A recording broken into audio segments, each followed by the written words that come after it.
नमस्कार दोस्तों, स्वागत है आपका अपने चैनल धार्मिक ज्ञान 011 में। आपसे रिक्वेस्ट है कि वीडियो को अंत तक जरूर देखें।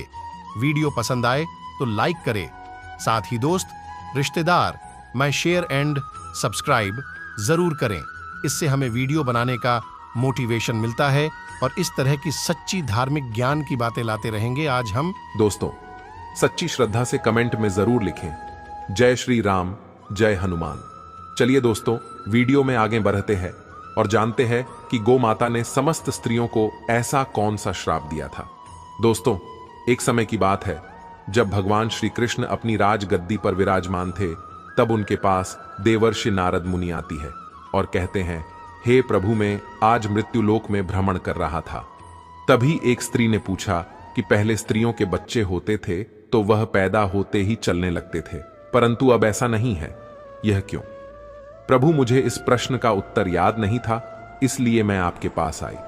कृपया मुझे इस प्रश्न का उत्तर बताएं। श्री कृष्ण कहते हैं, हे देवर्षि, तुम्हारा यह प्रश्न समस्त स्त्री जाति के लिए अत्यंत महत्वपूर्ण है।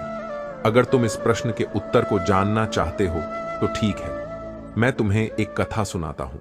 तुमको इस कथा के माध्यम से पता चल जाएगा कि किस वजह से अब स्त्रियों का बच्चा पैदा होते ही चल नहीं पाता है। तब देवर्षि नारद कहती है कि प्रभु, मैं इस कथा को पूरा सुनूंगी, कृपया आप कथा को सुनाए। दोस्तों, अगर आप भी जानना चाहते हैं कि इस प्रश्न का उत्तर क्या है तो मित्रों, वीडियो को आखिरी तक जरूर देखें और वीडियो को लाइक अवश्य करिएगा। तो मित्रों, श्री कृष्ण कहते हैं, हे देवर्षि, एक नगर में एक रामचंद नामक व्यक्ति रहता था। रामचंद एक स्वार्थी व्यक्ति था। रामचंद के पास में एक गाय थी। वह गाय दूध देती थी और रामचंद उस गाय को हरा भरा चारा खिलाकर उसका दूध निकाल करके उस दूध का बिक्री किया करता था। रामचंद गाय का दूध खुद भी पीता था और अपने परिवार वालों को भी पिलाता था। गाय के दूध की वजह से ही रामचंद अपने घर की दिनचर्या चलाता था। रामचंद का समय इसी तरह से व्यतीत हो रहा था। कुछ दिनों के बाद एक समय ऐसा आया कि जब रामचंद को गाय ने दूध देना बंद कर दिया। जैसे ही गाय ने दूध देना बंद कर दिया तो इधर रामचंद ने उस गाय को चारा डालना बंद कर दिया। और एक दिन ऐसा आ गया कि उस दिन रामचंद ने गाय को बहुत मारा पीटा और उसने उस गाय को घर से ले जाकर जंगल में छोड़ दिया। अब वह गाय बेचारी अकेली पड़ गई। बेचारी अकेली जंगल में इधर उधर घूमती फिरती है और एक दिन जंगल में बने एक मंदिर के पास में पहुंचती है और भगवान से विनती करते हुए कहती है, हे भगवान, मैं आपसे यह नीति करती हूं कि हमें गाय की योनि में डालकर कितना गलत काम किया है। श्री कृष्ण कहते हैं, ही देवर्षि, वह गाय कहती है, देखिए, जो आपकी 84 लाख योनियों में सर्वश्रेष्ठ योनि मानव की है, वह कितना पाप और कितना दुष्कर्म करता है। वह गाय आगे कहती है, जब तक मैं दूध देती रही तब तक उस व्यक्ति ने मुझे अपने घर पर रखा, हरा भरा चारा खिलाया। जैसे ही मैंने दूध देना बंद कर दिया, उसके बाद में उसने मुझे चारा भी नहीं डाला। इतना ही नहीं, उसने तो मुझे घर से बाहर ही निकाल दिया। अब मैं इधर उधर भटक रही हूं। अब जंगल में चारा खा खा करके, जंगल में घास खा करके मैं अपने पेट को भरती हो। हे भगवान, आपने जो सर्वश्रेष्ठ योनि बनाई है, यह तो कितनी स्वार्थी और लालची योनि है। श्री कृष्ण कहते हैं कि ही देवर्षि नारद, धीरे धीरे समय व्यतीत होता चला गया। गाय बेचारी इधर उधर भटकती रही। जब भी वह गाय रामचंद के द्वार पर आ जाती है तो रामचंद ने लाठी लेकर के उस गाय को जंगल की तरफ, खेतों की तरफ भागा करके आता है। श्री कृष्ण कहते हैं, ही देवश्री, धीरे धीरे जब वह गाय एक दिन गर्भवती हो जाती है तो अब जैसे ही 3-4 महीने का गर्भ हुआ है तो उसी जंगल से एक स्त्री गुजर रही थी। उस स्त्री ने जैसे ही उस गाय को देखा, उसने मन में सोचा कि यह गाय तो गर्भवती है, मैं एक काम करती है, इस गाय को मैं पाल लेती हूं। जब इसका बच्चा हो जाएगा तो यही जाए मुझे दूध देने लगेगी, तब मैं इसका दूध खुद भी होंगी और साथ ही अपने परिवार वालों को भी पिलागी और बिक्री भी करूंगी। लेकिन जैसे ही वह स्त्री उस गाय को पकड़ने के लिए अपने पति को बुलाने के लिए जाती है और जब तक उसका पति वहां पर आता है तब तक वह गाय वहां से चली जाती है। धीरे धीरे और समय व्यतीत होता गया। श्री कृष्ण कहते हैं, हे देवर्षि, जब उस गाय के प्रसव का समय नजदीक आ गया तब वह एकांत जंगल में सुरक्षित जगह पर जाकर के उस गाय ने एक बछड़े को जन्म दिया। श्री कृष्ण कहते हैं कि ही देवर्षि, प्रसव के कुछ समय बाद वहीं स्त्री उसी जंगल में घास काटने के लिए गई हुई थी। जैसे ही उसने दूर से देखा कि एक गाय ने अपना बच्चा जन्म दिया हुआ है, तब वह स्त्री उसके पास गई और उसने ध्यान से उस गाय को देखा तो बोली कि अरे, यह तो वही गाय है, इस गाय ने तो बछड़ा दे ही दिया। चलो अच्छा हुआ। वह स्त्री सोचती है, अब मैं इस गाय को पकड़कर अपने घर पर अवश्य ले जाऊंगी। जैसे ही वह स्त्री उस गाय के पास से अपने पति को बुलाने के लिए जाने लगती है, तभी गाय ने उसी समय उस स्त्री से कहती है, बहन, आज तुम हमारे ऊपर एक परोपकार कर दो। यह मेंढरा जो बच्चा है, यह पीछे पड़ा हुआ है, इसे उठाकर कि तुम मेरी गर्दन के ऊपर रख दो।